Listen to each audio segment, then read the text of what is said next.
God is good. All the time. All the time. God is good. Before I start, send Brother Misi, I had this thing of fear of talking in front of large crowds of people. My upbringing was very difficult, but that's not our story. I'm trying to think of ways to what to say about my brother Misi. Then I started to see what his action is and what he does. He does things without even thinking about it. He just do it. Now watching my brother growing up, even now, I still have that fear of speaking in front of people. So I'm using Misi's philosophy. Why not even thinking? Just stand up and do it.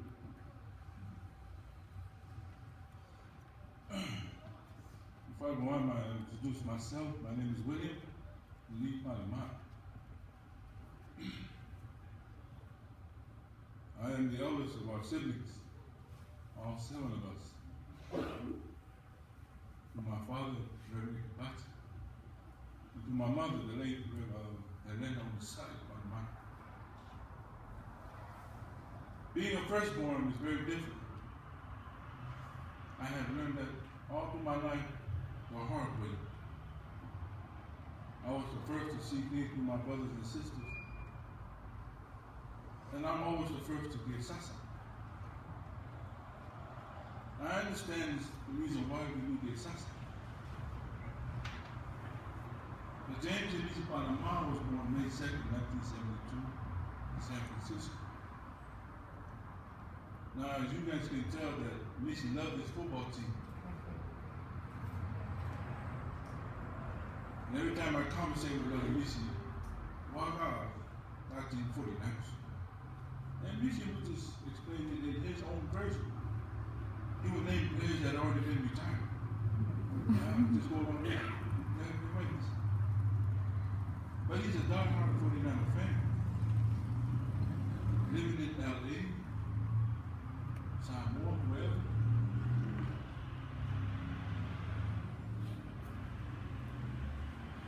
As y'all heard the testimony yesterday, it kind of enlightened me to say, I never heard those stories before. And it's good for me to expect the unknown, especially the situation that we're in right now.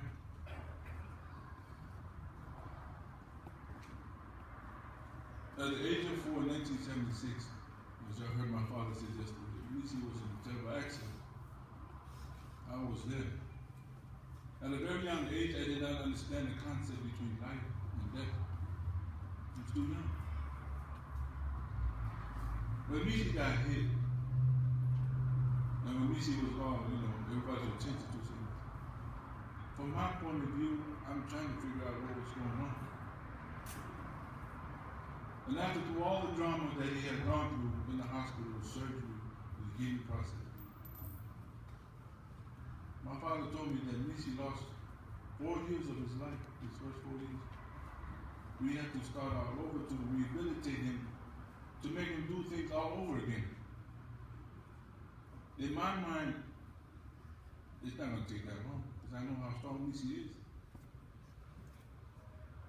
I was there throughout the whole ordeal about helping him not relieving some stress from my parents, to help him to walk, to talk, to teach him how to laugh. It's one of those moments that I did not realize till now.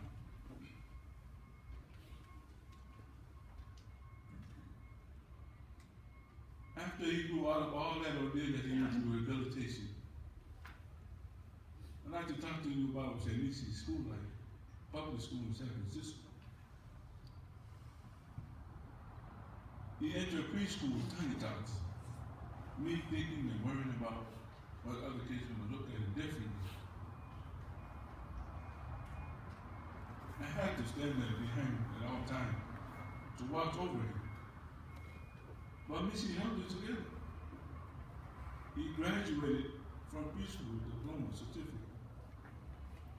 And that was one of the accomplishments I'd ever seen Misi done on his own. Then elementary school, from kindergarten to 5th grade at Longfellow in San Francisco. Misi overcame that. He completed his grades. And then Misi had entered middle school, 6th, 7th, and 8th grade at Baptist Middle School in San Francisco. But I was going to Visitation Valley Middle School, far apart. But my mind was always on Misi.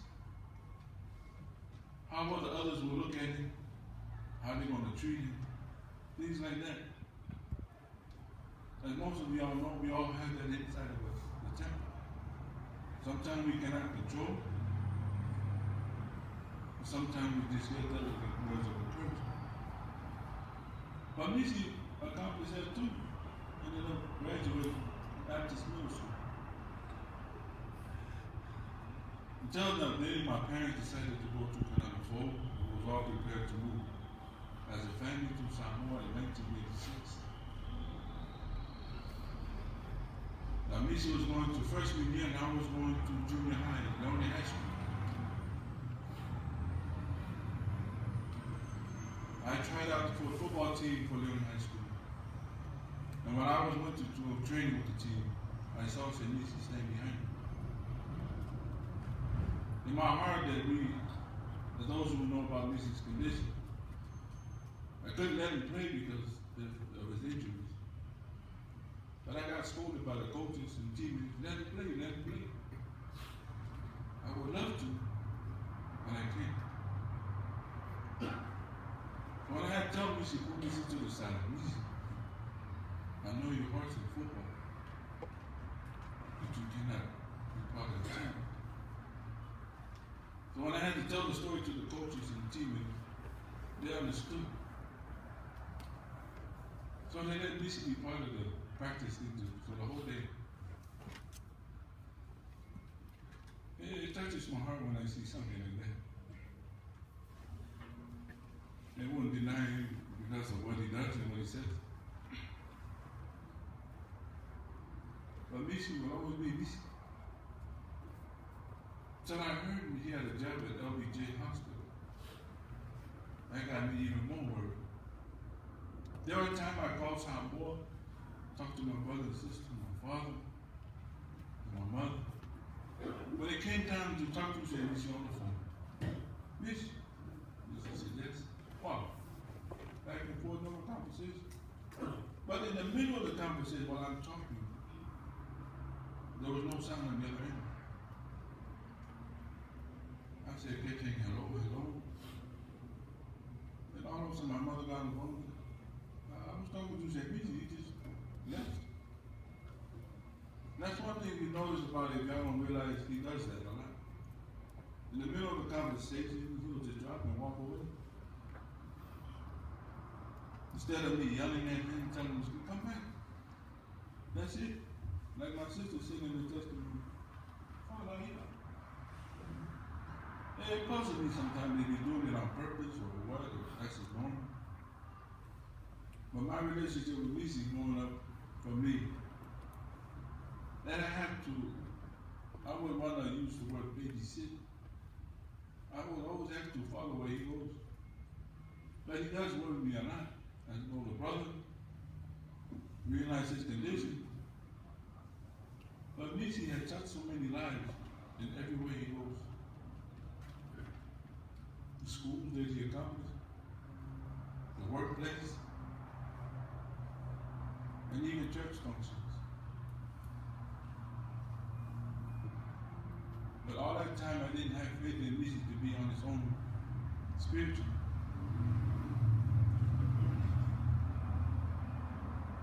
There I received the news about Misi passing. My father had called me when I was at my work. Nobody calls me late hours at work. When I found out it was my father, I kind of knew there was something going to be like this. My father told me, "Am I sitting down?" And I had to say yes because I wasn't. As soon as he said the words,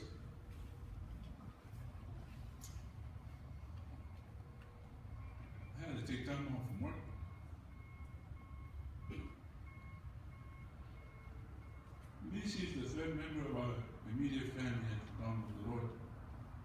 The first was our mother's, my younger brother Danny, the terrible my mom, and our mother, the lady that lived on the side of the mom. A time like this, every function, I've gone to some funerals and we hear good stories and testimonies. I never found myself in the other end like this, telling a story about a man that does great things and touch everybody's lives in their heart.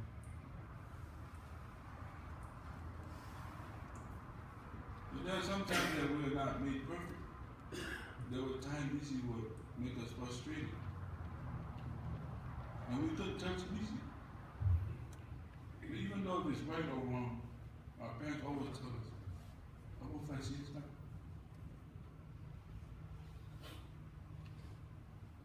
But at the young age, you really want to do some damage to some. It's just one of those frustration moments. When I look back to it, I'm kind of glad that they told us. But not only help us to be who we are, Misi don't realize himself that he made things possible for my brother and sister to do things where we are right now. And it's an opportunity for my kids to meet their uncle.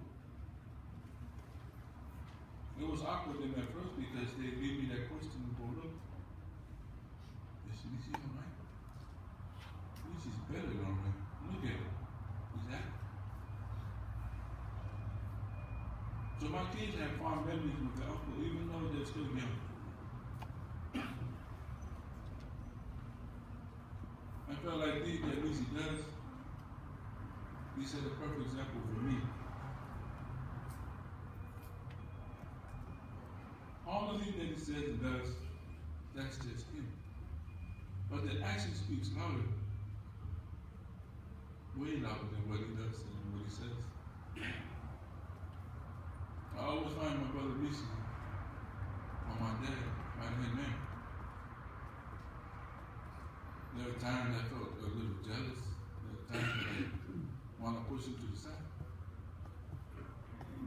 Because we all want that approval from our parents.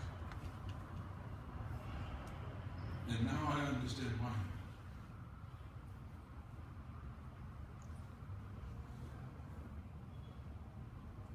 All I can say is, Lord, you'll never ever be forgotten.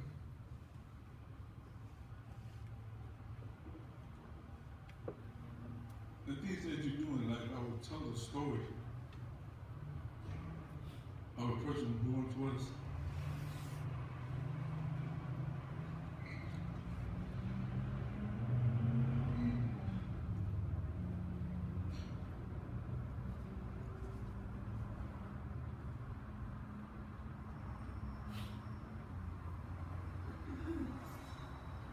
Misi,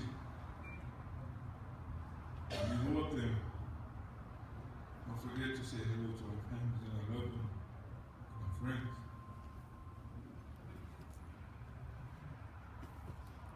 I know all my cousins and my family members know what type of person Misi was. I had a great opportunity to meet my cousin on my mother's side.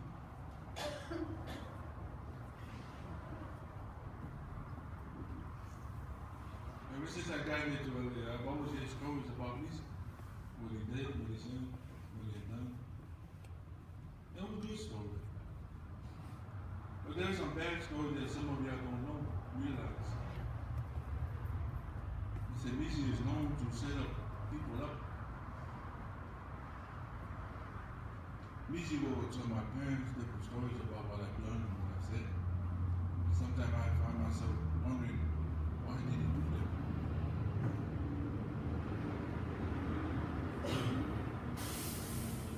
It sounded more when we first did it sound. Our grandfather, the late grandmother, Mahmoud, he became so mesmerized about Misi. But he just got tiny. And then all our other cousins that lived at that time was furious with Misi. Misi will always go to the, excuse me for a few minutes, to the sidewalk. Misi was always the first to get up every morning to feed the chicken. With our grandfather. It got to a point that all of our cousins was, getting fussed over. Misi was actually getting paid by the old man. And all of a sudden, we felt like slaves on the other side of the house, picking up trash, breaking leaves, on a daily manner. And I know it wasn't favoritism. It's one of the examples that Misi had done that was supposed to do it. But Misi still Misi.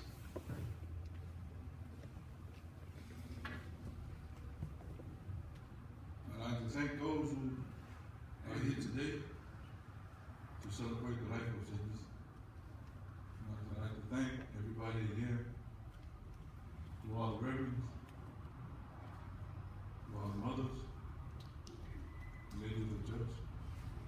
And I also like to thank my brother and sister. Even though I feel like I'm the oldest, I am the oldest. I look to my brother and sister as equal. I'll never look down on them. I'll never look up to them. It's one of the moments that we all have to set upon that we agree on everything that we say.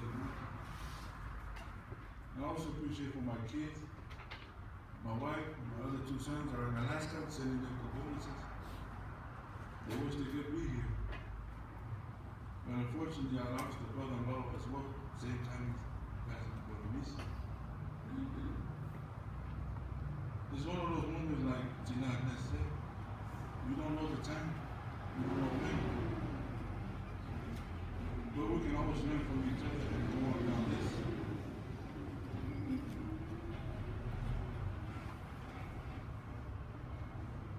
So I'd like to send my gratitude to the city of Harper City and the church. To also know we have lost another son, brother, uncle.